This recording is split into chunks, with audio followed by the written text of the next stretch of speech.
Um bom dia a todos e todas, sejam todos bem-vindos, todas bem-vindas. Hoje estamos aqui, sem perda de tempo, sem perder horário, sem perder nada.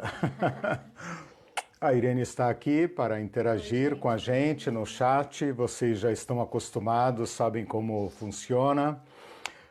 Quem é novo no Teologia Pé no Chão, logo vai vendo aí como funciona.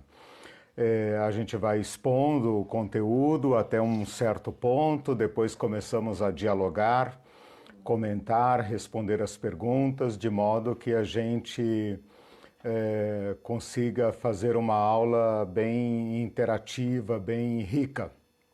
As contribuições de vocês são sempre muito bem-vindas.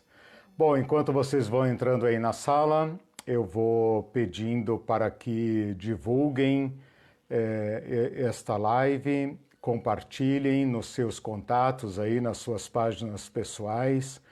Lembrem-se também que esse material é depois carregado no canal do YouTube chamado também Teologia Pé no Chão. Mesmo que você prefira ouvir aqui no Facebook online, né?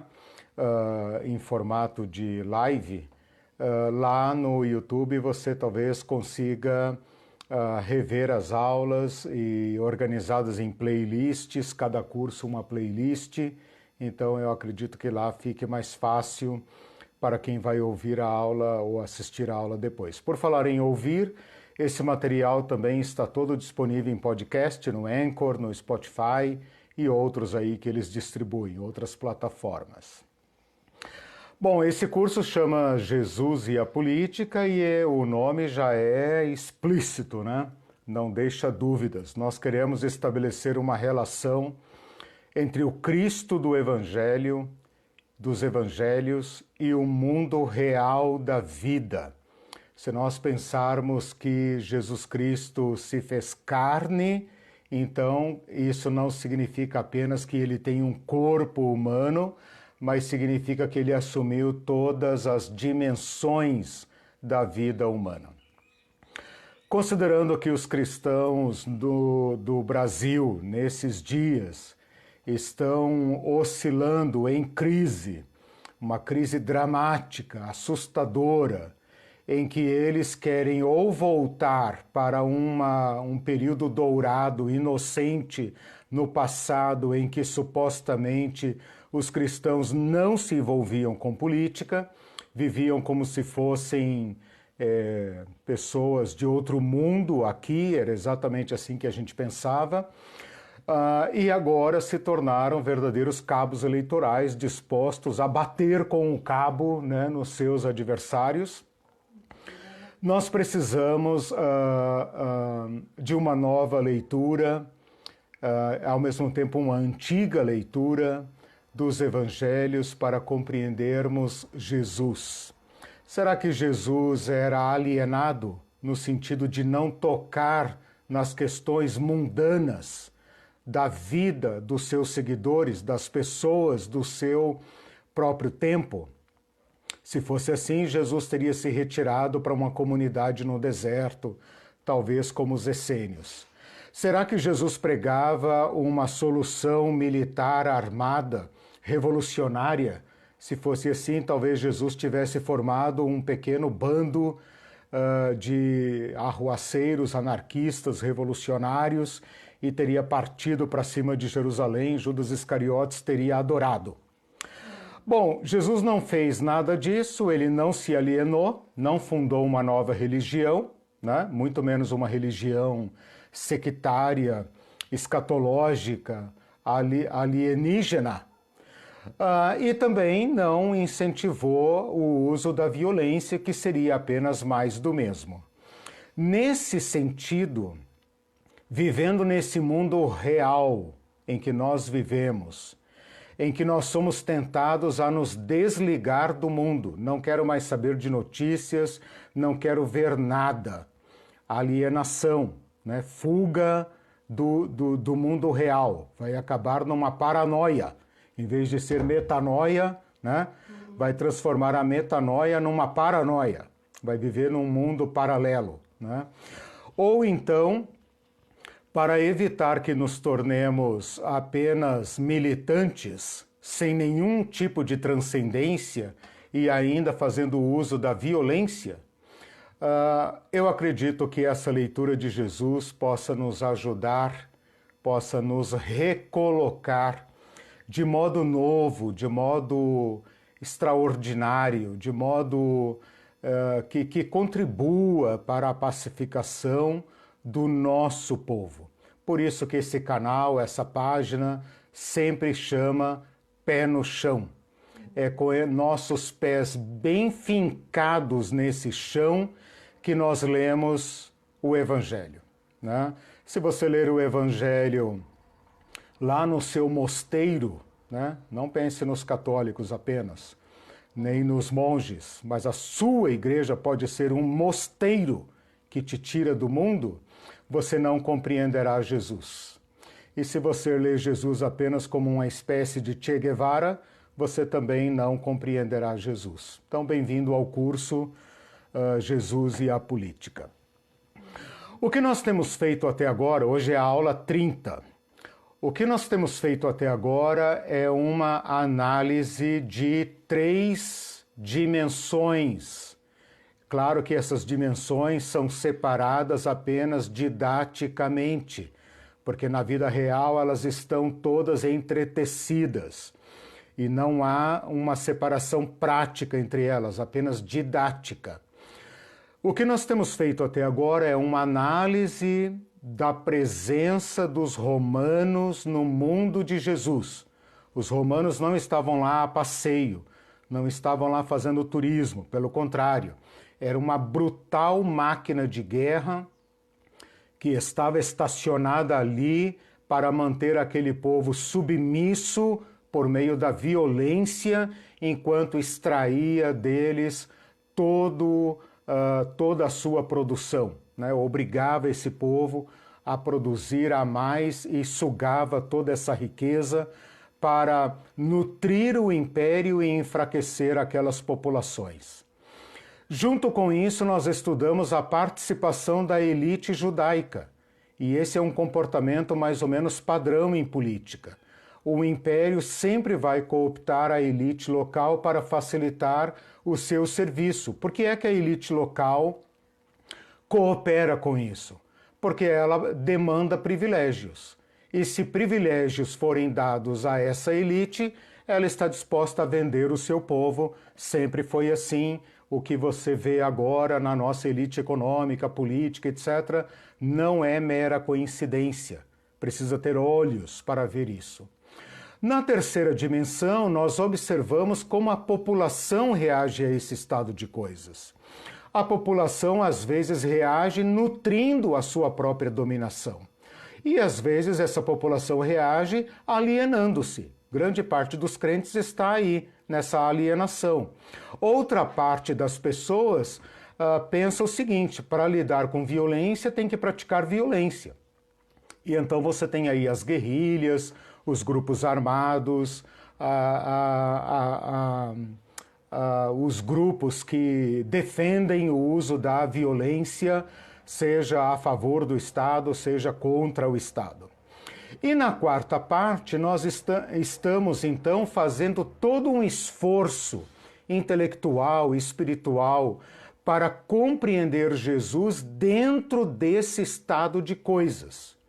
Se a gente não entender Jesus dentro desse estado de coisas, nós vamos acabar gerando, melhor dizendo, e aderindo, gerindo foi uma tentativa de falar gerando e aderindo, gerando e aderindo a uma seita diabólica que nega a encarnação de Jesus Cristo. João diz isso claramente na sua epístola. Todo aquele que nega que Jesus Cristo veio em carne, esse é do anticristo, esse é o espírito maligno. Então nós temos que recuperar, com a ajuda do Espírito Santo e das ciências sociais, exegéticas, esse Cristo que se fez carne e habitou entre nós. Fizemos isso até agora, durante várias aulas. não me lembro aqui exatamente o número de aulas. E hoje, então, hoje era para ter sido domingo passado, mas o despertador falhou e nós ficamos, né, babando até 10h30. Meu despertador falhou e a Irene falhou. Isso nunca acontece, essa conjunção de fatores, né? Nunca acontece. Bom, hoje então nós vamos começar uma nova etapa do curso, para a qual eu peço muita atenção de vocês. Por quê? Porque nós vamos caminhar aí por algumas aulas, talvez de aqui, né? Hoje é dia 9 de outubro, nós vamos aí ao longo do mês de outubro, mês de novembro e etc. Porque dezembro já começa a ficar muito difícil manter um compromisso, né? Então, eu começo agora um exercício com vocês que não vai esgotar todos os temas. Mas se você compreender o método, que eu estou aplicando nesta parte do curso, que começa hoje e vai aí pelas próximas 7, 8 aulas, né? Você será capaz de reproduzir isso em outros temas que eu não tiver abordado aqui. Você poderá adotar isso como um método de leitura das Escrituras. O que nós queremos fazer a partir da aula de hoje é estabelecer uma relação entre Cristo, suas ações, suas palavras e o seu mundo real. Na prática, significa o seguinte: relembrar agora, retomar todos aqueles sistemas que nós estudamos, o sistema romano, o sistema judaico, o sistema popular, ou seja, o sistema de dominação política, o sistema de cooptação política dos judeus, o sistema de reação política do povo. Todos esses sistemas que nós estudamos que são absolutamente práticos. As legiões eram a presença militar na região. A cobrança de impostos era concreta, porque diminuía a quantidade de bens disponíveis para aquela sociedade viver. As dívidas eram concretas. Num dado momento, a pessoa tem o seu sítiozinho, num outro momento, ele está trabalhando de boia fria, num outro momento, ele já caiu em escravidão. Então, são problemas muito concretos. Todas essas dimensões, então, agora nós vamos chamá-las de um lado, e do outro lado, nós vamos estudar as palavras de Jesus ecoando neste ambiente. Então, o que nós estamos fazendo aqui? Encarnando o Evangelho. Por exemplo, quando Jesus fala qualquer coisa, como dai a César o que é de César e a Deus o que é de Deus, você não pode interpretar esse texto fora do contexto. Ah, eu sei o contexto lá, Mateus capítulo 20 não sei quanto e tal, eu sei o contexto. Não é só disso que eu estou falando. Eu estou falando agora não apenas do contexto textual, redacional, bíblico, canônico. Estou falando de todo esse contexto que, por meio das ciências sociais, humanas, nós recuperamos. Se não for assim, então Cristo é o personagem de um texto. Aí você analisa então apenas o texto, né? E aí você aplica na Bíblia as mesmas técnicas de interpretação de qualquer obra da literatura, né? Quer seja ficção, não seja ficção, não importa, né? Grande parte da academia teológica caiu nesta armadilha, né? Como eles não conseguiram reconstituir o Jesus histórico, qual foi a saída? Bom, não temos Jesus histórico, mas temos o texto. Ah, mas o texto... Não importa, temos o texto. Então vamos analisar o texto. E é isso, né? Resultado, você tem aí um Cristo facilmente abstrato, né? Abstraído, né? E esse Cristo, como eu falei, lei, isso é ético, ele não é o Cristo das Escrituras. Deu para entender então o que nós vamos fazer agora? Nós vamos pegar tudo que nós temos de Jesus, todo o material dos evangelhos e compreendê-los rigorosamente dentro deste mundo que nós reconstituímos até agora. Então, até agora eu fiz uma recapitulação e fiz também uma explicação do método, né, para inaugurar com vocês, então, o primeiro destes exercícios. O que está acontecendo? Eu não estou conseguindo entrar. O Facebook mudou alguma coisa, não consigo entrar mais para comentar. É que você está no seu... Peraí, só um pouquinho, falha técnica. O Facebook mudou alguma coisa e nós precisamos achar aqui o chat. Espera aí só um pouquinho. Ele não sai da tela preta.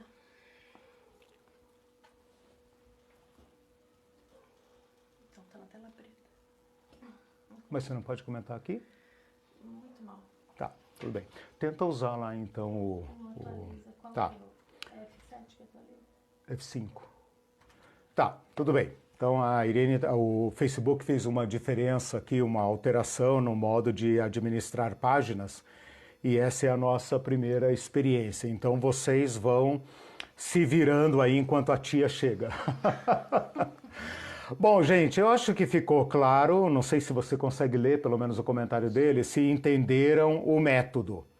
O método agora é um método de leitura e de interpretação das Escrituras, que eu acho que vocês já estão entendendo ao longo de todo esse curso, mas é agora pegar cada uma dessas fatias da vida que nós pegamos, por exemplo, sistema político, sistema jurídico, penal, sistema tributário, sistema socioeconômico, sistema do templo, todos esses sistemas e colocarmos aqui em volta de Jesus e ouvirmos as palavras de Jesus em face desse estado de coisas, rigorosamente. Então, acredito que isso vai te ajudar a entender e contextualizar e aplicar o Evangelho de Jesus Cristo ao seu mundo, ao nosso mundo. Nós compartilhamos aqui, como nós estamos numa sala virtual, eu vivo uma certa realidade aqui, particular, em Curitiba, no Paraná. Cada um de vocês vive uma certa situação particular na sua própria cidade, na sua própria região, por exemplo. Nós temos problemas aqui no Sul, que talvez o pessoal do Nordeste, ou do Norte, ou do Centro-Oeste não estão tendo nesse momento.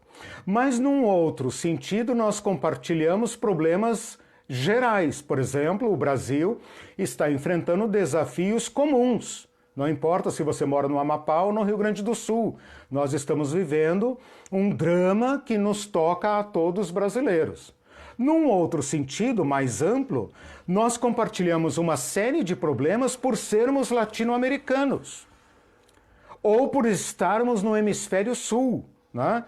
E, em outro sentido, compartilhamos problemas que são universais, né?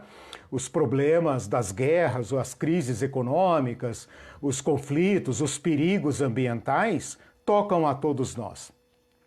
Então, nós poderemos ler as palavras de Jesus, transplantando-as para o nosso próprio contexto, ok?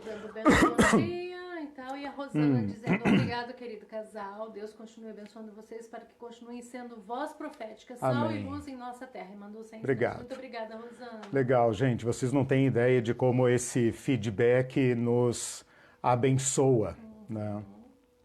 Então, esta confrontação entre Jesus e seu mundo é o desafio central nosso a partir de agora. Jesus propõe algo dentro daquele contexto e deve ser entendido dentro daquele contexto, né? O risco que nós corremos aqui é de entender Jesus como se ele estivesse desencarnado, ou como se ele tivesse apenas uma ética de emergência. Então, muitas pessoas boas, cristãs, bem intencionadas, seus pastores, seus professores, seus pais na fé, acreditam que muitas palavras de Jesus foram o que se pode chamar uma ética de emergência. O que é uma ética de emergência? Olha, isso aqui só valia para aquela situação do primeiro século, porque os cristãos esperavam a vinda de Jesus para muito breve e então para viver uma situação excepcional, como, por exemplo, os ucranianos estão vivendo agora, ou como os sírios estão vivendo agora, ou alguma situação muito excepcional, você adota certas medidas excepcionais. Ou então, alguns desses nossos pastores, professores, nossos líderes espirituais, ou quem sabe nós mesmos, né?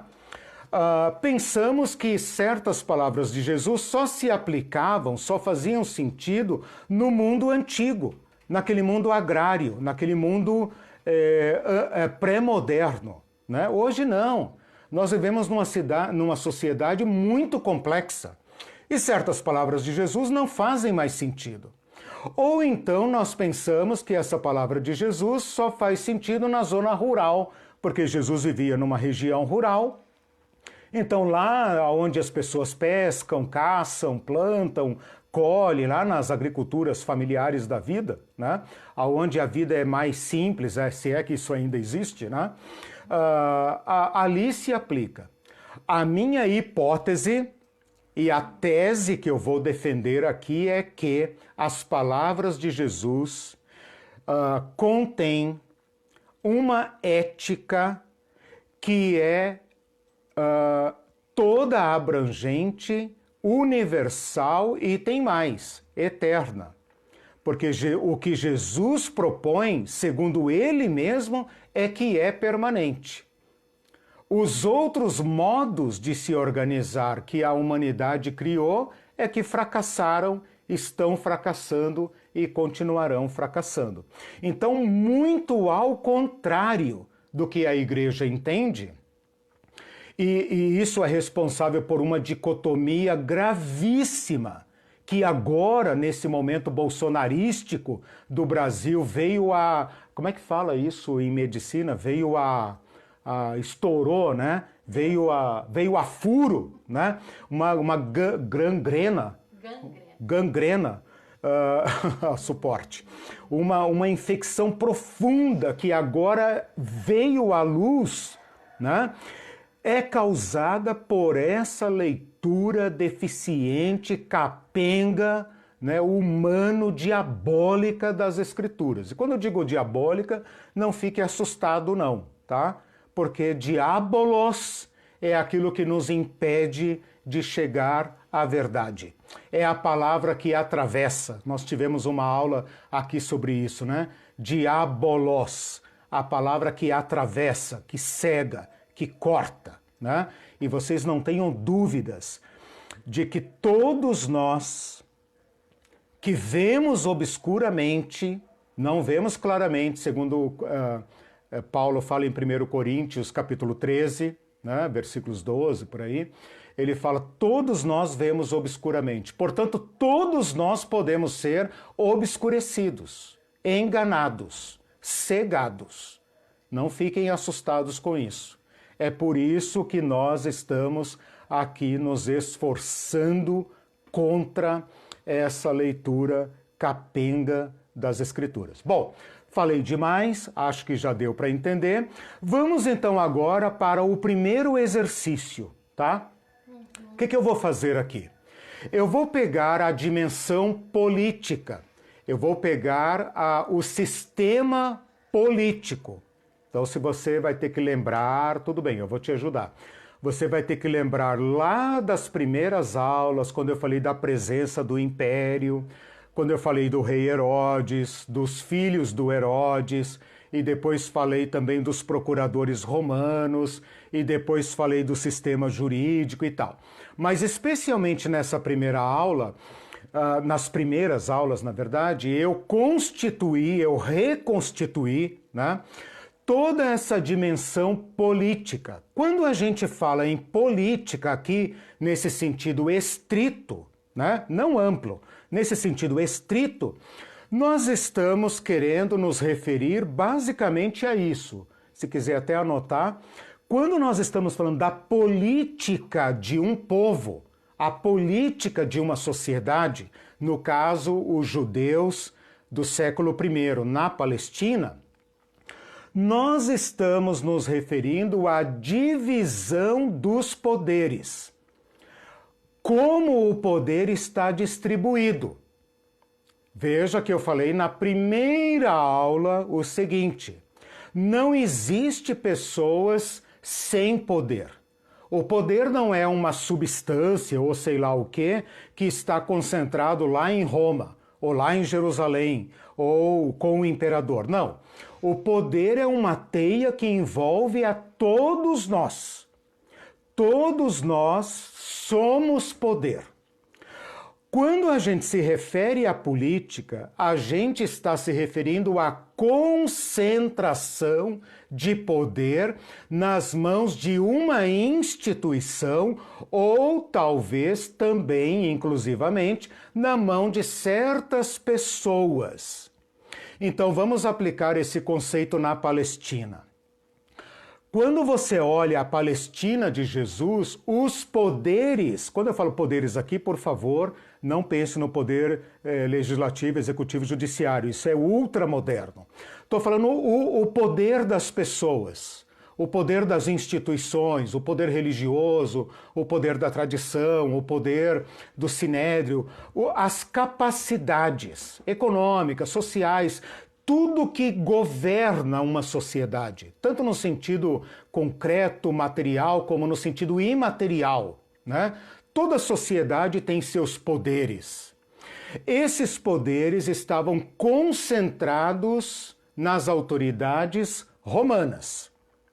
Então, quando Roma chegou num lugar, ela tomou para si os poderes que determinavam o modo daquela sociedade viver.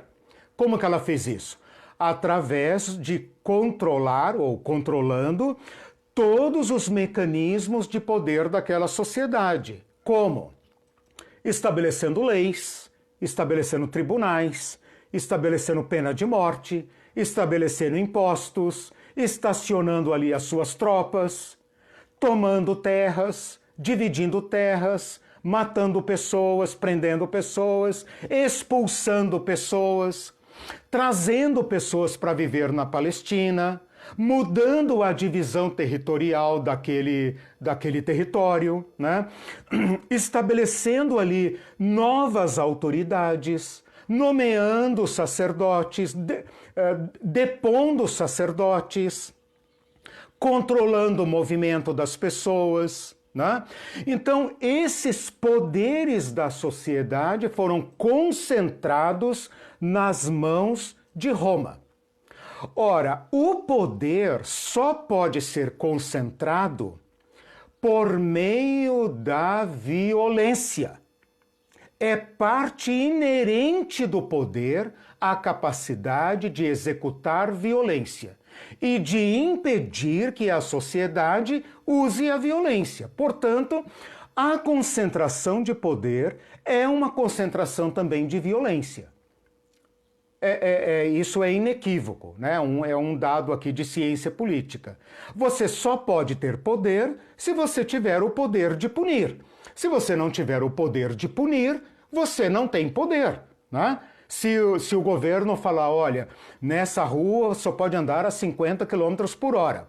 Se você andar a 80 e ele não puder te punir, esse poder é inócuo, né? Então, todo poder só é poder se tiver a capacidade de punir, né? A própria mãe, se ela falar, não mexe ali. Se você mexer, né? Se a criança mexer e a mãe falar, ai, que bonitinho, né? Vou filmar e colocar no YouTube, né? Acabou, ela não tem poder nenhum.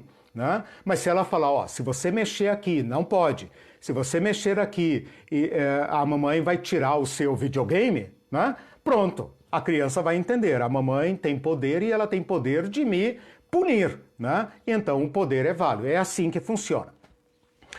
No caso de Roma, a presença da violência é concreta e ostensiva, né? Num país como o nosso, o poder da violência existe, né? O Estado moderno, ele detém o que se chama monopólio da força. Por isso nós não usamos armas.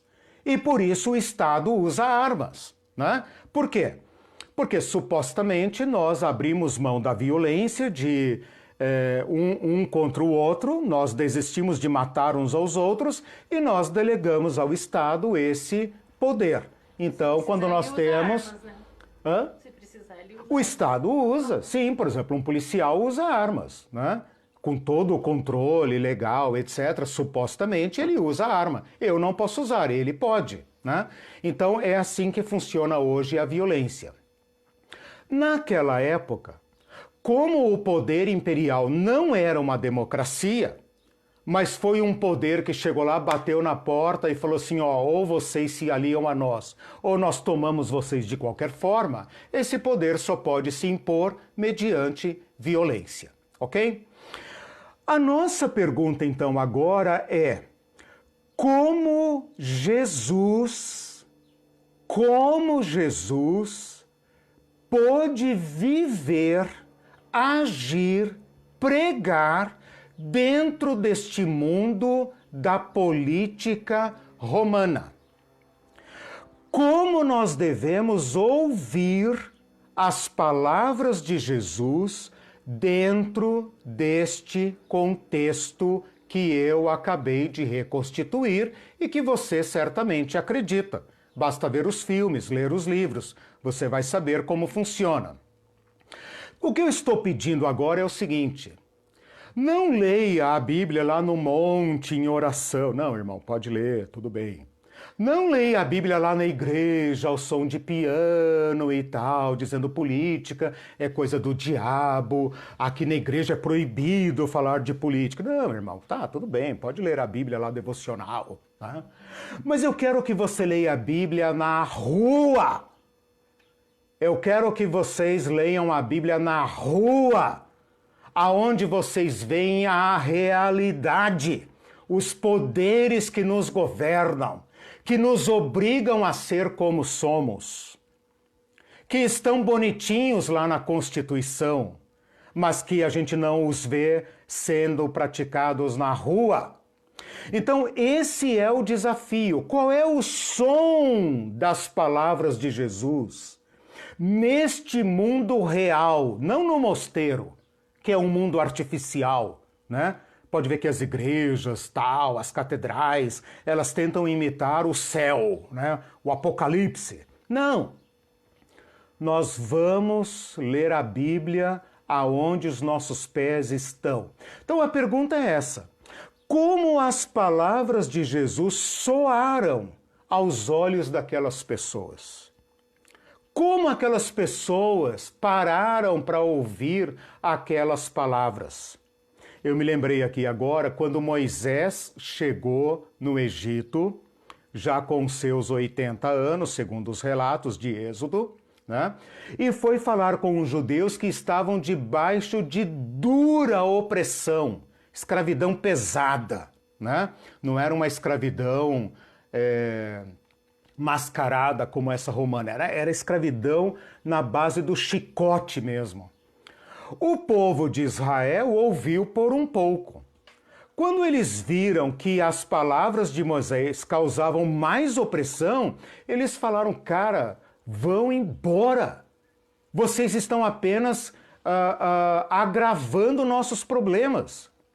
Então vocês podem ter certeza que se Jesus estivesse falando coisas das nuvens do céu, o povo teria falado, cara, some daqui. Você está me atrapalhando a produzir mais. Você não sabe que eu tenho que produzir 20%, 30% mais? Você acha que os pescadores iriam parar para ouvir Jesus se eles tinham que pescar em excesso para poder pagar impostos e ainda sustentar seu povo? Né? Primeira coisa que eu queria falar para vocês aqui, então nós vamos fazer hoje um exercício em política, tá? Palavras de Jesus versus política. Como Jesus capacita o povo para lidar com a política romana, com a política judaica. Primeira coisa que vocês têm que prestar atenção, né? Nós todos temos que sempre lembrar disso por causa do nosso vício religioso, né? É que a palavra reino é chegado o reino dos céus ou o reino de Deus, não é uma palavra teológica, não é uma palavra espiritual, não é uma palavra escatológica, não é uma palavra do céu, não é uma palavra das nuvens, não é uma palavra da igreja. A palavra reino é uma palavra política. Se não fosse política, Jesus teria chamado piquenique, playground, outra coisa, não teria chamado reino.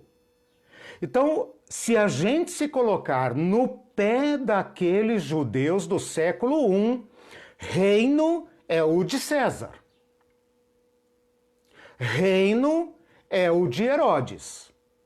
Portanto, não tem como ouvir a palavra reino e não sentir um estremecimento da cabeça aos pés. É chegado o reino de Deus.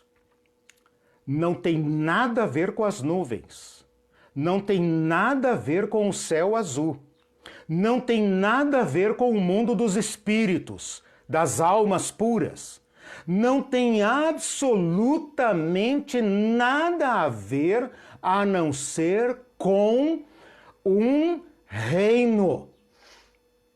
E Jesus fala, é chegado. Ele não fala, eu trarei, etc. Ele fala, é chegado o reino. Isso que nós chamamos de império, Império Romano, era chamado de Reino de Roma. Nós chamamos de império, né? Mas era chamado de reino. O imperador não era chamado de imperador, era chamado de Augusto, título real, né? Portanto, esse nome reino, esse termo reino é político. Nós, cristãos, que o transformamos em outra coisa. Mas eu estou levando vocês para pisar na areia da Palestina. Então, nós não temos o direito de ouvir esta palavra com outro sentido que não este original. Outra palavra que é absolutamente política é a palavra evangelho. Tá, eu sei que a gente sabe que o evangelho é a mensagem da salvação que Jesus pregou, que a gente faz apelo na igreja, e para os pecadores se converterem, para os seus nomes serem escritos no livro da vida e tal. Eu sei, também sou cristão, sou filho de crente, etc, etc, né? Fiz primeira comunhão, não fiz, eu sou crente, né?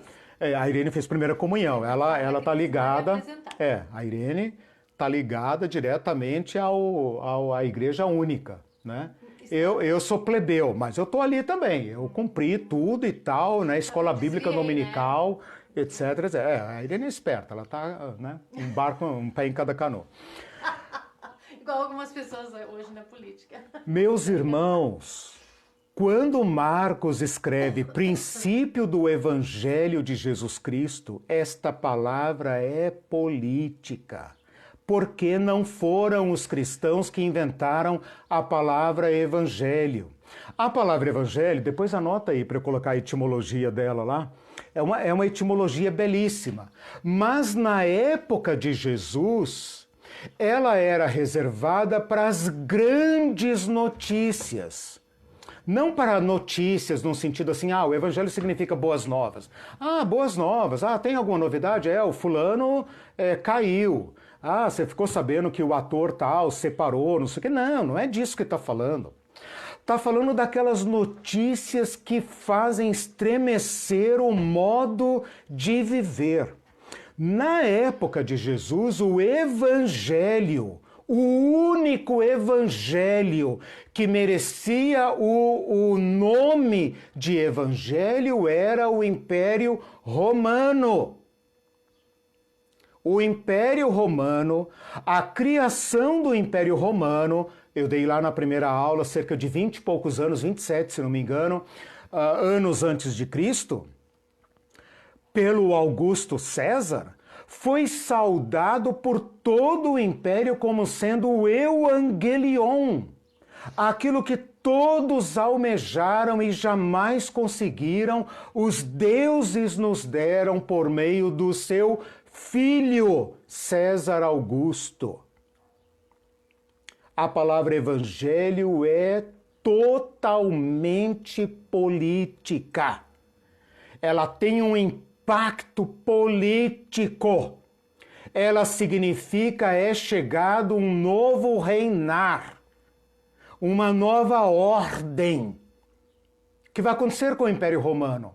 Vai ter que ceder a esta nova ordem social, política, humana. A palavra Cristo, Jesus Cristo, mas a palavra Cristo, que não é nome, é um título, vou dar esse curso de novo. Eu o dei há muitos anos atrás, preciso ministrá-lo novamente. A palavra Cristo é uma palavra política. A palavra Cristo, vocês sabem, é a tradução grega da palavra Machia, Messias, que é um termo hebraico que significa ungido. E ungido era a forma como o povo judeu declarava quem era o rei. O rei judeu não era necessariamente o filho mais velho. Era aquele a quem o pai ou as autoridades reconheciam como sendo o legítimo sucessor. Salomão não era o filho mais velho de Davi, mas foi escolhido. E como é que eles faziam isso? Ungindo. Portanto, a palavra ungido é um termo político. Ungir teria talvez hoje o sentido de colocar a coroa. Então, a palavra ungido hoje poderia ser coroado. Então, a palavra seria assim, Jesus o coroado de Deus. Para a gente tentar traduzir, fazer uma tradução de ideias. Ou hoje, na República, o que simboliza a transferência do cargo de presidente para o outro? A passagem da faixa. Então a gente poderia dizer, Jesus é aquele que carrega a faixa presidencial. Portanto, o termo Cristo é político. Quando Jesus fala novo mandamento lhes dou, ele está reivindicando uma autoridade política. Antes de ser qualquer coisa, é política. Eliseu, você não está forçando a barra? Não. Ora, se esses mandamentos vão ser praticados por pessoas, e estas pessoas praticando essas leis, esses mandamentos, vão se organizar numa comunidade, ora, esta comunidade segue uma lei. É baseado nisso que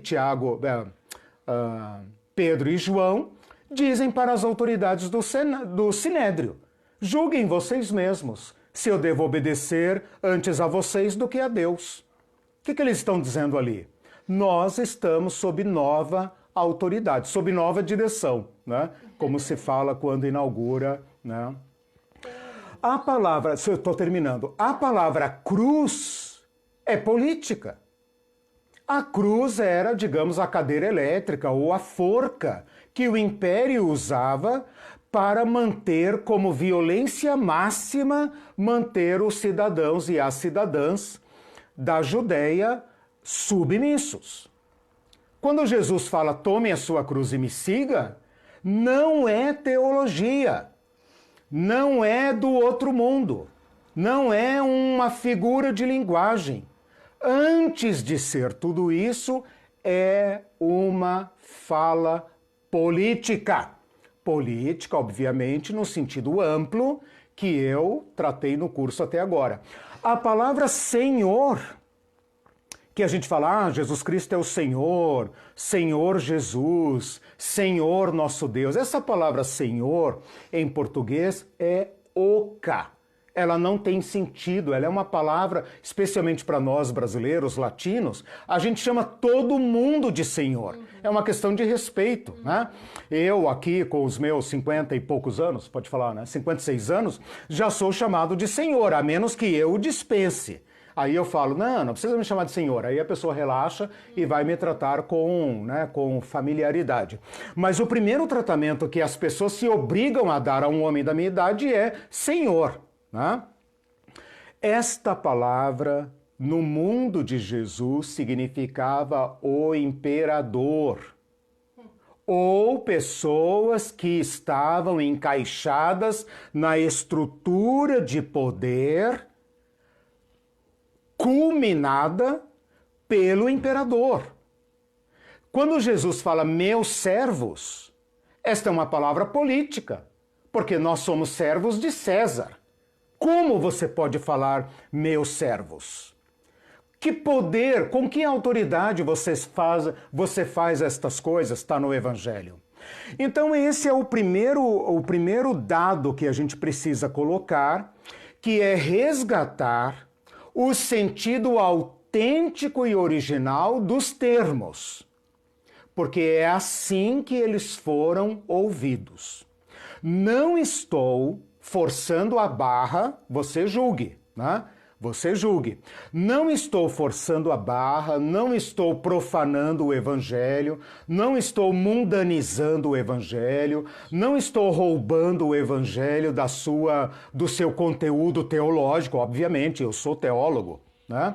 Não estou menosprezando o Evangelho, não estou negando a Jesus nenhum dos seus atributos, nenhuma grandeza da sua mensagem, da sua pessoa. Pelo contrário, estou tentando tirar Jesus da redução,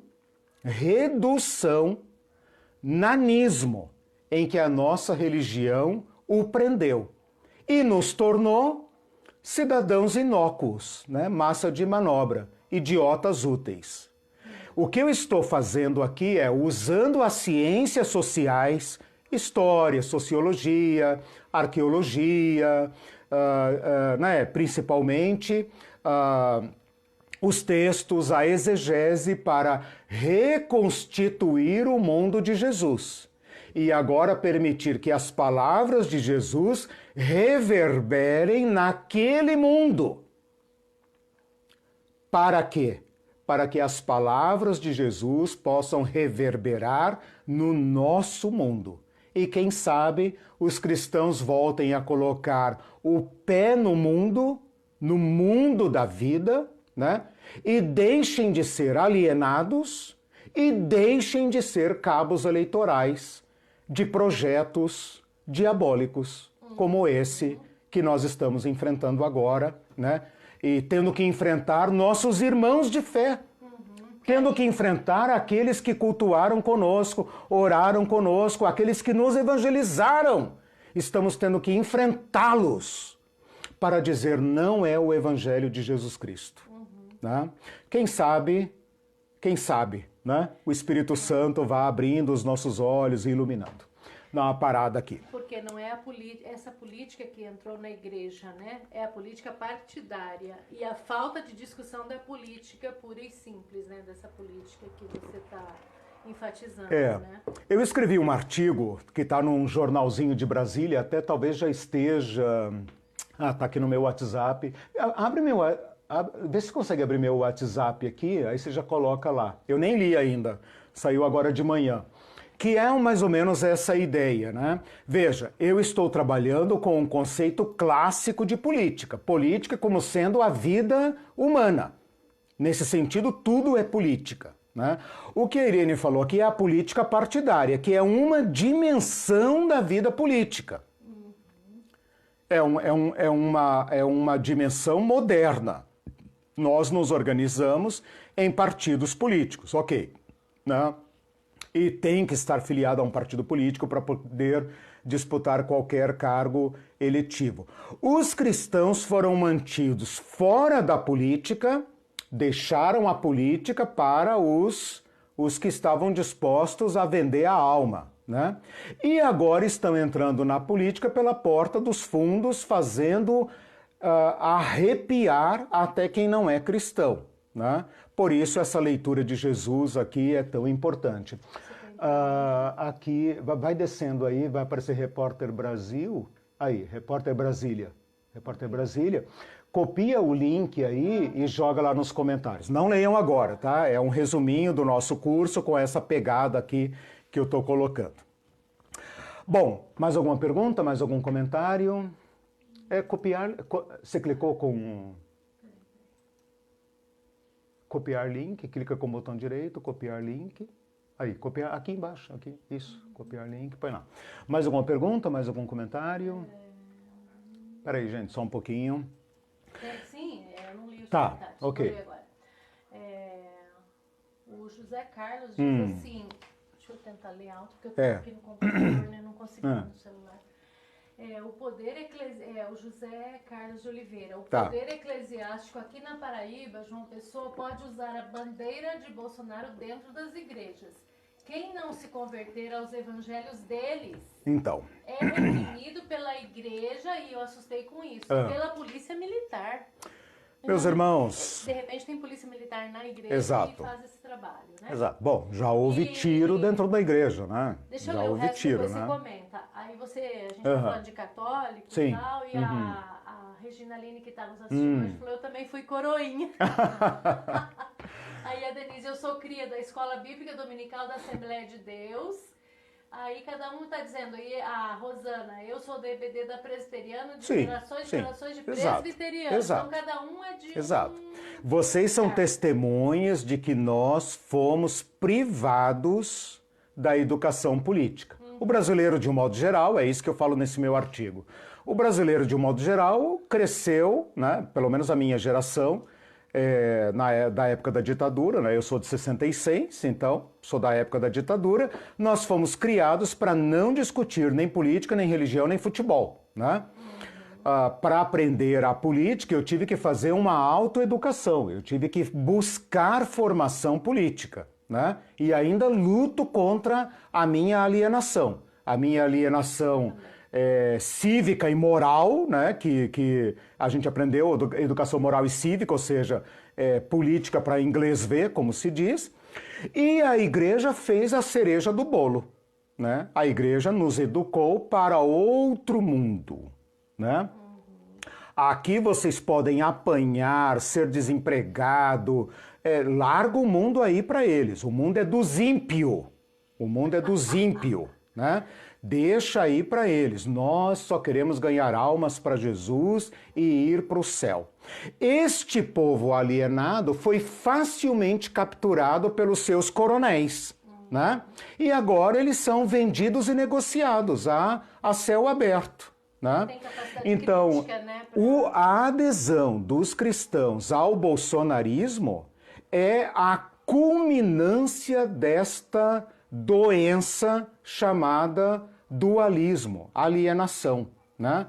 Então, observem bem o que está acontecendo, porque esta situação julga a qualidade da nossa fé. Eu também fui educado na escola bíblica dominical, sabia citar genealogias e datas e nomes e contar a história toda. Tenho uma bagagem até hoje de conhecimento da Bíblia que é difícil acumular. Sem falsa modéstia. Eu comecei a ler a Bíblia com 7 anos, né? Então, eu sabia todos os números e datas e etc, né? Brincávamos com isso, as gincanas da escola bíblica, né? Brincava com a Bíblia, né? Ótimo, excelente. Desde que nós nunca perguntássemos por que a escola é assim? Por que a gente acorda de manhã e no caminho nós encontramos pessoas mortas? Por que os negros vivem como vivem? Por que tem favela do lado do meu bairro? Nunca, nunca, jamais. Nós cruzávamos a cidade como se fôssemos, né, um rebanho literal indo para a igreja e da igreja para casa, né, sem nunca tocar nesse mundo. Então, meus irmãos, o que nós estamos vivendo agora é a culminância desse projeto, né? Nós temos um Jesus pé no chão e nós temos que aprender com ele. Eu estou aprendendo, né? Espero despertá-los para isso também. Um comentário do Elton, que diz assim, o imperialismo dos líderes políticos estadunidenses, o imperialismo, nunca se apresenta com o nome de império. Exatamente. Mas como defensores da democracia, que nem eles praticam de verdade. Toda invasão, roubo e exploração dos Estados Unidos, Inglaterra e ditas potências econômicas, né, a Europa toda, é sempre com o argumento de fazer avançar e evoluir onde invadem, dizendo que estão preocupados com a democracia. Todos os impérios, né, do século XVI para cá, todos foram cristãos, né? Todo genocídio, todo roubo, tudo em nome de Cristo, né?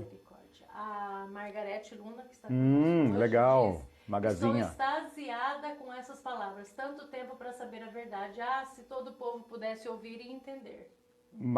A Maga, né?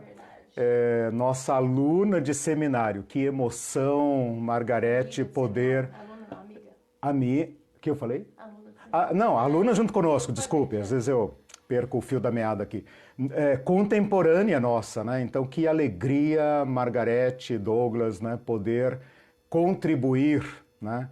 Com a caminhada de vocês, assim como vocês têm feito a caminhada de tantas pessoas, né? Sintam-se abraçados. Agora, aproveitando essa fala da Margarete e dos outros, meus irmãos e irmãs, todos nós somos dessa geração, né? Eu e a Irene nos demos o trabalho de ler a biografia de alguém que viveu antes dos anos 60.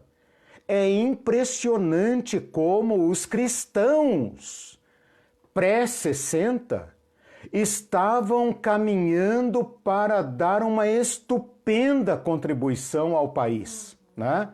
Mas o golpe de 64 quebrou a espinha de todas essas dimensões e gerou esse nosso povo que está aí, alienado, né? Nós bebemos da escatologia norte-americana, né? Essa escatologia fundamentalista, dispensacionalista, e perdemos o século XX atrás da volta de Jesus, né?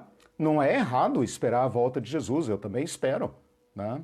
Mas nós perdemos, nós desencarnamos o verbo, né? O Elton lembrou muito bem aí quando ele fala do Império Americano, né? O Império não chega com a plaquinha, alô, né?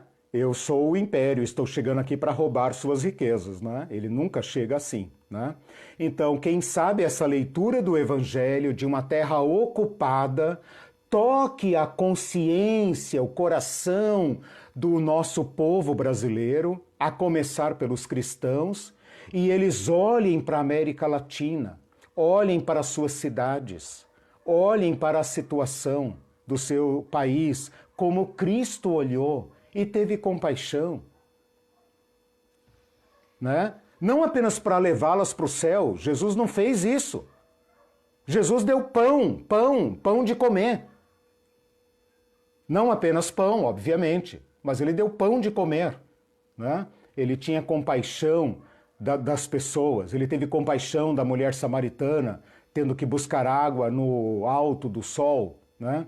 Bom, posso avançar mais um pouquinho? Só mais um comentáriozinho do Elton.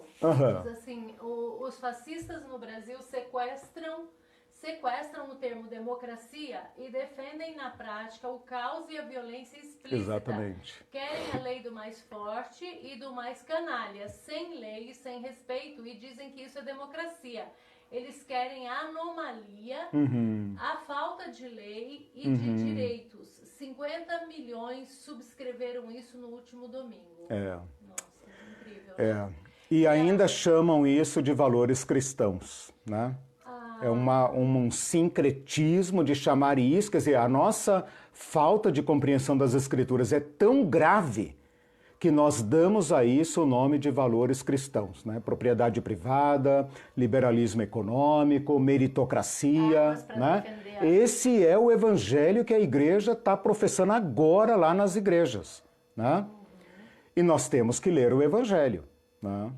A Rosana diz assim, exatamente, e mesmo aquelas igrejas dissidentes, saímos da IPB e fomos para a IPUB do reverendo João Dias de Araújo, com o tempo perdeu sua vocação de protesto e resistência e foi se alienando. Exatamente. Sou testemunha ocular disso.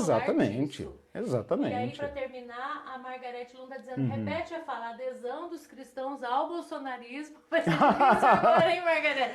É a expressão talvez mais concreta, mais dolorosa dessa alienação, desse processo de alienação dos cristãos. Veja, meus irmãos, o evangelho, a mensagem do evangelho é uma forma de curar, de nos libertar da alienação.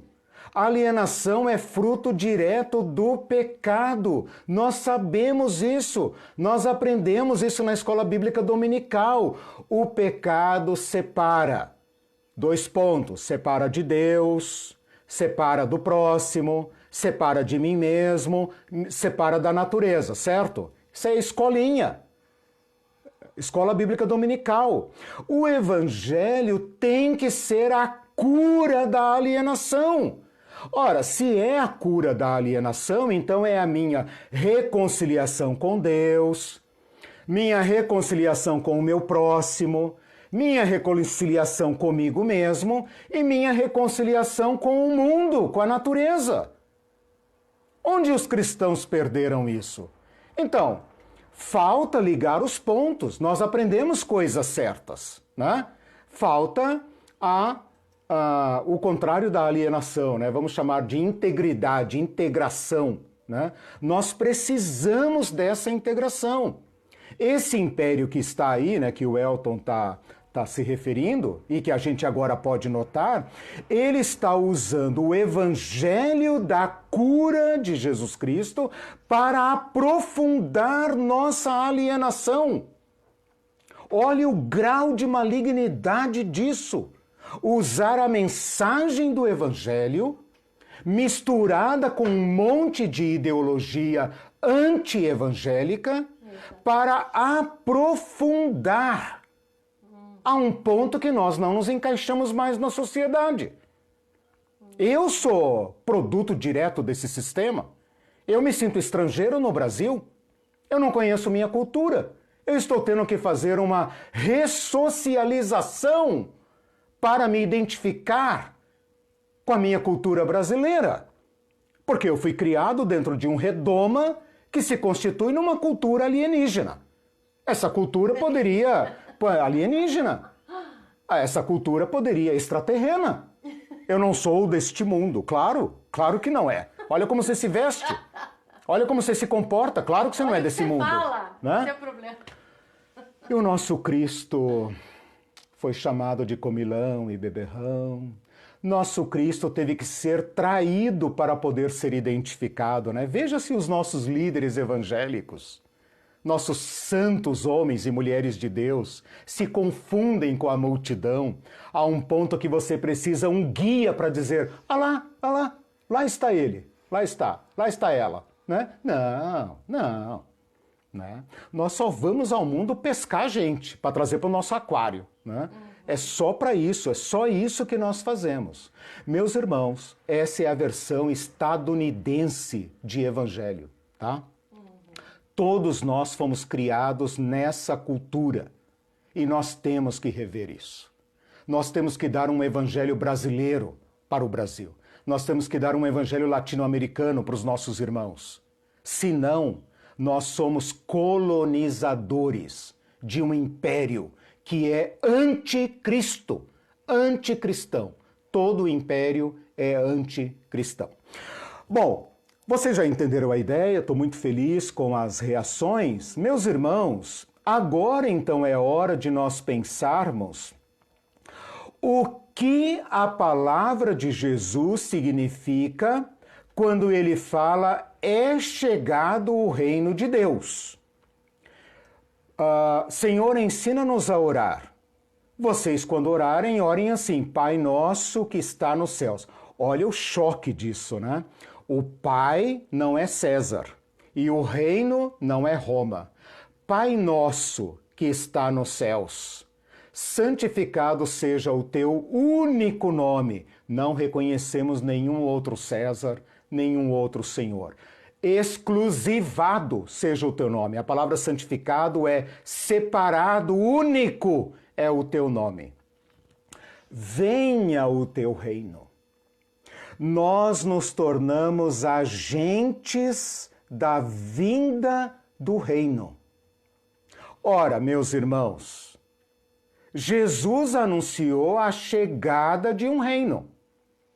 Não está falando do céu, senão a oração seria: Pai nosso que está nos céus, leva-nos ao teu reino. Rápido! Leva-nos ao teu reino. Não, essa não é a oração de Jesus. A oração de Jesus, que todos os cristãos de todas as igrejas conhecem, é: venha o teu reino. Jesus disse: é chegado o reino. E ele nos ensinou a orar: venha o teu reino. E nos ensinou a pregar: anunciem o reino, libertem as pessoas, anunciem o reino de Deus.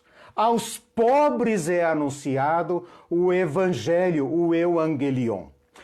Então, meus irmãos, o que nós temos aqui é o seguinte: no mundo de Jesus, na Palestina do século I, assim como no Brasil do século XXI, já tem um reino, já tem um evangelho e já tem um Senhor. Ponto. Qualquer anúncio de um outro reino, de um outro Senhor, de uma outra ordem, de um outro mandamento, é subversiva. Com isso, eu estou dizendo que Jesus Cristo se confronta, se defronta, ou mais enfaticamente, se confronta a todo estado de coisas que oprime o ser humano. E onde o ser humano está mais oprimido? Na miséria. Portanto, Jesus faz uma opção de buscar aquele que está no submundo da latrina do império.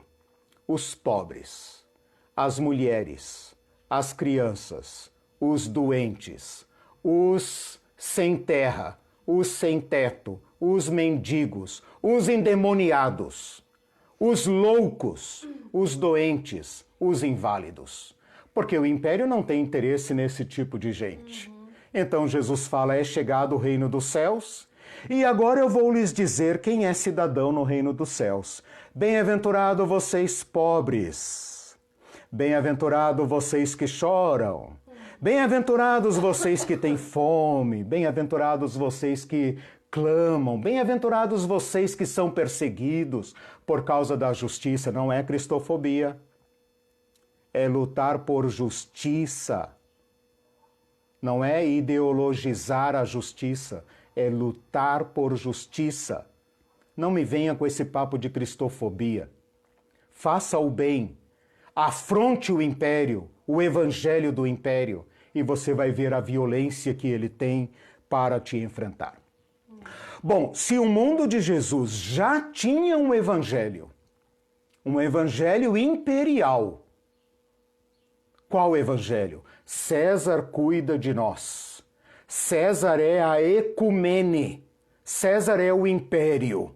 O império significa todo o mundo foi unido debaixo de um único comando, e esse comando está ligado com o mundo dos deuses. É a maior novidade, é a melhor notícia, acreditem. Não é uma notícia ruim, é uma notícia muito boa. Um homem dentre nós foi divinizado, ele tem a aprovação de Deus, Ele é o Kyrios, ele é o Senhor, e debaixo dele tudo está bem. Você está tendo que trabalhar dobrado? Você está tendo que pagar altos impostos? Não se preocupe, é para o bem-estar do império. Enquanto vocês estiverem produzindo, pescando, trabalhando, pagando impostos, Roma está em pé, César está satisfeito e os deuses abençoam. Se vocês quebrarem a ordem, vocês vão despertar a fúria dos deuses. É isso que Jesus fez. É chegado o reino. Que reino, Jesus? Você bebeu? Você não sabe que aqui é o reino de César? Você não está vendo ali a fortaleza de Herodes, o pretório de Pilatos? Que reino, Jesus? Jesus despertou uma memória profunda do povo judeu. A memória de que um dia Deus terá misericórdia de nós e nos livrará dos nossos opressores. Um dia Deus derrubará os poderosos, os ricos, aqueles que nos saqueiam, nos roubam, nos matam, nos vendem. Deus derrubará e exaltará o pequeno. Cântico de Maria, cântico de Ana. Né? O Senhor derrubou os poderosos e elevou os humildes. O Senhor despediu os ricos de mão vazia e encheu de pão a casa do pobre. Jesus tocou a consciência daquele povo e despertou a esperança. Deus visitou o seu povo. É claro que o povo judeu esperava um reino ao lado do de César. E é claro que aqueles judeus pensavam que para estabelecer um reino era necessário um poder mais violento do que o poder de César. Jesus falou: o meu reino não segue a lógica deste mundo. Pronto, a crentaiada glorifica de pé e acha que, então é o reino das nuvens, do céu, não tem nada a ver com o chão onde nós pisamos. Falso. Para horror dos impérios que nos roubam e matam, Jesus está falando: o meu reino é aqui. Ele só não segue a tua lógica, seu paspalhão. Você só tem poder porque você está encaixado nesse sistema. Você só tem poder porque te foi dado por gente de cima. O meu reino não é deste mundo, mas o meu reino será estabelecido e o seu cairá. Se Jesus tivesse usado as mesmas armas de César, ele seria César, César II. Ele teria implantado apenas um novo Império Romano, com uma sede diferente, porém com suas legiões, com seus mecanismos de violência. Se Jesus tivesse derrubado César e implantado um império a partir de Jerusalém, ele teria que ter as suas legiões, ele teria que ter seus ministros, ele teria que usar a força para derrotar os povos que resistissem a ele, ele teria que ser um monstro, como todos os monstros da história. Por isso Jesus fala: o meu reino não segue a lógica deste mundo. Jesus está dizendo que o seu reino segue outra lógica completamente diferente daquela de César. Com isto em mente, vocês podem ler todos os textos que falam do reino de Deus. O reino de Deus, então, não depende de derrubar o poder político de César. Preste atenção nisso, porque se aplica exatamente ao nosso mundo. O reino de Jesus, o reino de Deus, não depende de matar Herodes, não depende de dar um golpe contra Pilatos, não depende de fulminar César. Não depende. Porque um reino constituído de violência terá que se estabelecer. O reino de Deus também não depende de uma fuga. Aqui não dá, Jesus. Aqui não dá para viver assim, Jesus. Aqui é o mundo de César, Jesus. Aqui nós temos que pagar impostos, nós temos que vender a nossa mão de obra, Jesus. Aqui nós temos que produzir, Jesus. Nós não podemos perdoar dívidas, Jesus, porque se nós perdoarmos, nós é que iremos presos, Jesus. Então, o reino de Deus dependeria de vamos para o deserto. Vamos para o deserto, vamos para uma terra de ninguém, como fizeram os americanos no oeste, né? Vamos para uma terra de ninguém, né? Eram dos índios, mas tudo bem. Vamos matá-los e instalar lá o reino de Deus, né? Ou como os europeus vieram para as Américas, porque era a terra de ninguém, né? Vamos tomar essa terra e fazer lá o reino de Deus e todas essas seitas mirabolantes que pensam que aqui era o paraíso e tal, né? O reino de Deus pode ser acolhido na mente, no coração, na lógica, na racionalidade de todo aquele que desistir da violência, que desistir da exploração e que aderir ao reino de Deus.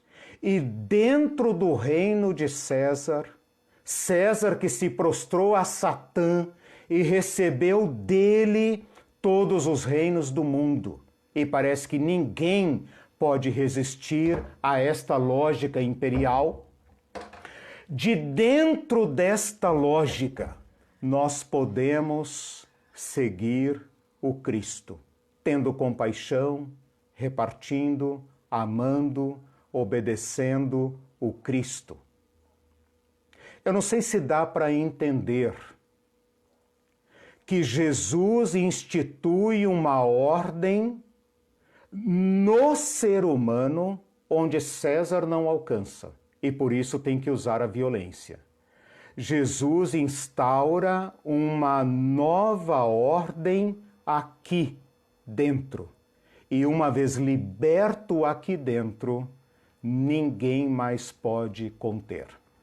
Essa é a história da igreja primitiva. Eles se amam. Nós não estamos preparados para enfrentar o amor. Nós estamos preparados para enfrentar violência, rebelião, teimosia, revolução, desprezo. É isso que nós estamos acostumados a experimentar. Mas nós não estamos acostumados a lidar com um homem que fala para o centurião: eu vou à sua casa curar o seu criado. Esse homem que fala, ame o seu inimigo. O romano espera ódio. Ame-o. Lembra que eu falei no início da aula? Os cristãos vão dizer, não, isso aí era uma ética de emergência. Ou então, não, isso aí é uma coisa simples. Vocês já perceberam que nós vivemos sem falar em amor? Que amor não pertence à política? Que os políticos nem sequer podem falar em amor e quando falam é falso? Jesus falou, é chegado um novo modo de ser. O que é um reino? Aquilo que eu falei no início. O modo como se organiza uma sociedade e principalmente como ela distribui o poder, a quem ela dá preferência. Não existe uma sociedade humana sem uma hierarquia. Não existe. A não ser, talvez, sociedades, ultra primitivas, muito pequeninas. Mas nós não estamos falando de uma ética que só pode ser praticada dentro do convento, de uma pequena comunidade. Nós estamos falando de uma ética que vai governar o universo. Nós temos que acreditar nisso. Dentro desse estado de coisas é que Jesus fala do reino. Portanto, é necessário entender que esse reino de Jesus se opõe ao reino de César. É necessário entender que o evangelho de Jesus se opõe ao evangelho de César. É necessário entender que as leis de Jesus se opõem às leis de César. É necessário entender que a comunidade de Jesus se defronta com a sociedade de César. É necessário derrubar este império? Não. É necessário tocar a consciência e libertar o ser humano. Um ser humano livre, se o Filho vos libertar, João 8,32, né? Se o Filho vos libertar, verdadeiramente sereis livres. Somos livres, Senhor, somos filhos de Abraão. Não, vocês não são permanentes, vocês não são livres. Pensam que são livres, mas não são. Esse é o mais profundo engano. Somos filhos de Abraão e não servimos a ninguém. Não eram capazes de entender ou de perceber o jugo romano em cima deles. A classe média nunca percebe o jugo. Ela acha que ela é rica. Jesus fala, não, vocês são escravos. Vocês são escravos. Eu posso lhes oferecer a liberdade. Olha, irmãos, eu acho que o assunto chega num nível de compreensão que todos nós balançamos. Que é agora, então, pensar como o reino de Jesus, ou República de Jesus, se quiser atualizar o termo, né? Como a sociedade de Jesus pode se organizar nesta República Federativa do Brasil, neste país latino-americano, nesta economia capitalista selvagem de terceiro mundo, de quinto mundo, né?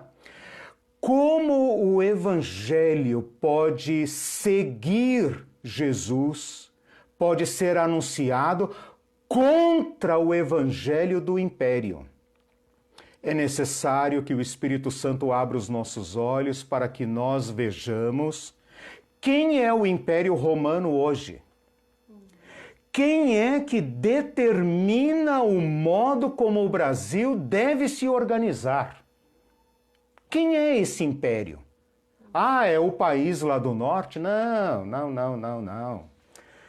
Hoje, não sei se vocês vão concordar, mas hoje o império não é mais um estado político. Não adianta falar mal dos Estados Unidos, do Japão, da China. Não. O império hoje está num nível muito mais profundo, né? É um mundo pós-moderno, em que os poderes agora alcançaram um alcance totalitário ao extremo, né? Talvez aí o Elton e tal, e outros que tenham estudado melhor essas questões possam falar, né? Hoje, o império, aquilo que governa o nosso país, governa no sentido de nos impor um modelo econômico, uma forma de ser, uma forma de produzir excedente, de produzir carne e alimentos, etc., para alimentar este império enquanto nosso povo passa fome.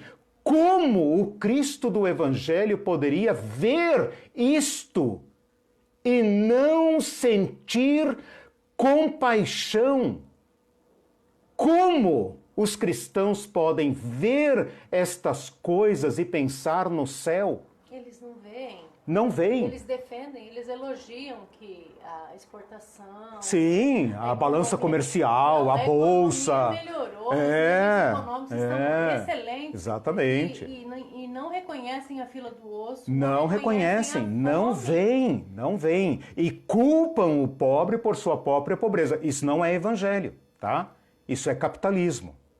Isso é ideologia que comeu o cristianismo insosso que nós aprendemos e tornou os cristãos cegos, né? A palavra é cegos, enfeitiçados, endurecidos, sem compaixão. Não conseguem ver quem é que hoje faz o papel de elite judaica. Lembra da segunda parte do curso? Roma chega na Palestina e coopta os nobres, os latifundiários, os sacerdotes, os senadores. Faz ali um acordo de cavalheiros. Nós mantemos seus privilégios? Não. Nós mantemos seus privilégios, você mantém os produtores, os campesinos submissos. Se vocês não mantiverem o controle, nós quebramos vocês. Então você tem ali um método do dividir para governar, né? Divide o império. Divide a Palestina. Judéia, Samaria, Pérea, Idumeia e Judeia. Eu quero ver agora, né? Se esse aqui bobear, eu tomo ele junto lá. Vocês não conhecem a história, talvez, se não leram Flávio Joséfo, como que Roma jogava com os filhos de Herodes, né? Esse Herodes Antipas, que matou João Batista e que viu a morte de Jesus, estava em Jerusalém e tal, e queria matar Jesus, mas não conseguiu, esse Herodes Antipas pisou na bola. Ele tentou tomar uma outra parte lá do norte, lá da Palestina, caiu em desgraça e foi banido. E o Agripa, que vai aparecer no livro de Atos, que é sobrinho, neto, sei lá, do Herodes, ganha aquele pedaço ali do norte todo. E depois assume jurisdição sobre o próprio templo. Como era muito complicado para Roma governar o templo, ele governa o norte e governa o templo e o sinédrio. Então Roma sempre jogou com essa elite econômica, social, política da Palestina. E através deles governava o povo. Pergunta, abre aspas. Quem é a nossa elite brasileira? Política, econômica, social, as elite, né? A elite burra, a elite do atraso, como diz Gessé de Souza, né? Quem faz o papel de elite judaica hoje aqui? Quem são os pastores brasileiros, padres brasileiros, autoridades religiosas que estão conjugados com este império para nos manter dóceis, para nos manter submissos, para esvaziar nossa potência de defrontar o império e esse estado de coisas? Eles estão aí. Eles se mantêm invisíveis? Claro, você não sabe as conexões que eles têm com o exterior. Você não sabe que os nossos pastores são todos formados no sul dos Estados Unidos, né? Eles não fazem teologia latino-americana, sul-sul, né? Eles não dialogam aqui com as demais teologias da libertação. Não, eles vão para o Texas. Claro, claro. Ou você acha que o império não tem seu próprio evangelho? Claro que tem. E qual evangelho é pregado aqui? O evangelho do império. Mas o império não pode vir aqui e nos invadir com tanques de guerra e bombas e canhões e aviões e etc. Se bem que às vezes ele faz isso. Se for necessário, ele faz. Porque todo império é violência. Tem que ter o poder de punir. Se não tiver o poder de punir, não é império. Às vezes pune, não pune com armas, mas pune com outras coisas. Eles cooptaram a nossa elite econômica, midiática, eclesial, os pastores bilionários, tá? Eles cooptaram e mantêm o rebanho manso. Mantém o rebanho manso. É chegado o reino de Deus. Mudem sua mente e creiam no novo evangelho. Vamos pegar em armas, Senhor? Não, nós não somos desse mundo. Nós vamos servir as pessoas. Nós não vamos servir César, nós vamos servir o ser humano. Nós vamos libertar o ser humano onde e como ele estiver sendo oprimido. É lá que nós iremos. Nós não iremos libertar essas pessoas apenas para reciclá-las. A palavra reciclar significa uma pessoa que caiu do ciclo, né? Está fora do ciclo e você recicla. Recicla. Coloca ela de novo no ciclo. Na mesma máquina que a destruiu. E quando ela cair fora do ciclo, você a recicla. Então, as igrejas prestam um grande serviço ao império. Elas aproveitam pessoas que são recicláveis, porque algumas não são recicláveis, né? Mas se uma pessoa que tem estudo, tem capacidade, tem formação em Harvard, né? Quebrou, você recicla ela, bota ela de novo para funcionar, para trabalhar, né? Tem muita coisa para pensar, muita coisa para pensar. Esse mundo jaz no maligno e Jesus Cristo já trouxe o reino de Deus. Leia o Evangelho, os Evangelhos com esse olhar, porque nós temos a possibilidade de participar deste reino ou de recusarmos este reino. Interessante que você... Ninguém pode servir a dois senhores, né? Agora a palavra explode na nossa cabeça, né? Porque se Roma tinha a ambição de governar, agora o império atual chegou ao clímax. Eu acho que para dominar mais do que isso hoje, só se eles colonizarem Marte e etc., como os grandes trilionários do mundo estão tentando fazer. Mas o controle já é total. Total. Nós já viramos mercadoria. E Jesus está dizendo, não podem servir a dois senhores. É interessante como essas aulas fazem porque a gente lê isso e não entende. A gente serve ao capitalismo e lê não pode servir a dois senhores e não relaciona isso e acha que é só dar dízimo. Exatamente. Dar dízimo para o império eclesial, né? Que serve ao império. Exatamente. E quando você disse aí também o mundo jaz no maligno, a gente não tem essa noção do que é jazer, estar acabado no maligno, né? A igreja acha que o Brasil é do Senhor Jesus. Pensa que são pautas morais. A Rosana fez um comentário que ela diz aqui que nós somos estrangeiros nesse reino do mal. Exatamente. Assim, então, estrangeiros, peregrinos. Cidadãos do reino de Deus, fomos libertados e feitos iguais, sem senhor e sem servo. Isso, sem maravilhoso. submissão a outrem, com o signo do amor e do serviço. Isso. Então, somos estrangeiros nesse reino do mal. Mas aqui estamos e onde mais precisamos agir e agir do mesmo modo que Jesus, escandalizando. Ao agir, subvertendo a lógica do sistema e levando os submissos a pensarem. Isso. E a Maria Aparecida também disse. Não há poder maior do que esse.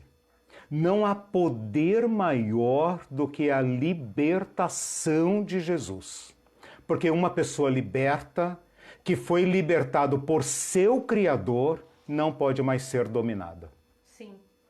Ela se torna, né? Exatamente. Mudem de mente, né? Não se conformem com o mundo. Transformai-vos pela renovação da vossa mente, né? E os crentes acham que é a pauta deles, né? Quando diz que esse mesmo versículo, né, fala para não se conformar, não se conformar não com se o presente conformem, século. Mas transformem-se, né? E aí a gente entende que são pautas morais apenas, né? Muito limitadamente. É um novo evangelho, né? O que os cristãos precisam entender é o seguinte: o império nos fornece um evangelho, né? A teologia da prosperidade nada mais é do que a face mais popularesca, mais bizarra, né, desse tipo de evangelho, mas ele é mais profundo que isso. Sim. Você pode estar criticando a teologia da prosperidade e ainda seguindo o evangelho de César, né? O Elton diz assim, Deus dá, Lucas 1,53, Deus lindo. dá fartura aos pobres e despede os ricos de mãos vazias. Deus é comunista? Não sei, mas ele não é capitalista. O rico não tem prioridade. Esse é o cântico de Maria. Isso, maravilhoso, antes, né? Maravilhoso. Que está baseado no cântico de Ana, né?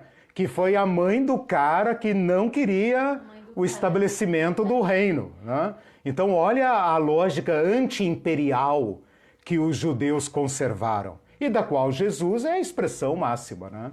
Fantástico a linguagem. O Elton diz ainda, tem um ex-amigo, colega de seminário católico, chegamos em Curitiba no mesmo ano, 2005. Logo que ele enricou, sabe-se lá como, ele viajou para os Estados Unidos, visitou a Disneylândia, A despeito da liberdade de ir e vir dele, achei de uma pobreza cultural. Opinião minha, muito pessoal. Porque ele optou para ir logo. São os valores do Evangelho, né? Os valores do Evangelho do Império, quero dizer, né? O Império deu pão, circo, esportes, deu muita coisa para o povo. Né? Aí ele faz outra opinião, outro comentário engraçado. Não tenham vergonha de ter ex-amigo, é libertador e não fica... Ah, sim, boa tua colocação, Elton, porque me faz lembrar da fidelidade, né? Que Jesus demanda de nós fidelidade. Então, eu estou tendo que romper com meus irmãos de fé, o que eu vou fazer? Minha fidelidade é a Jesus e ao Evangelho. Né? A Denise disse assim, tá forte hoje. Mas começou, essa é só a primeira aula. Aí a Ana Mar diz assim, tá muito forte mesmo, mas é muito esclarecedor, né? A gente, tipo assim, a gente aguenta.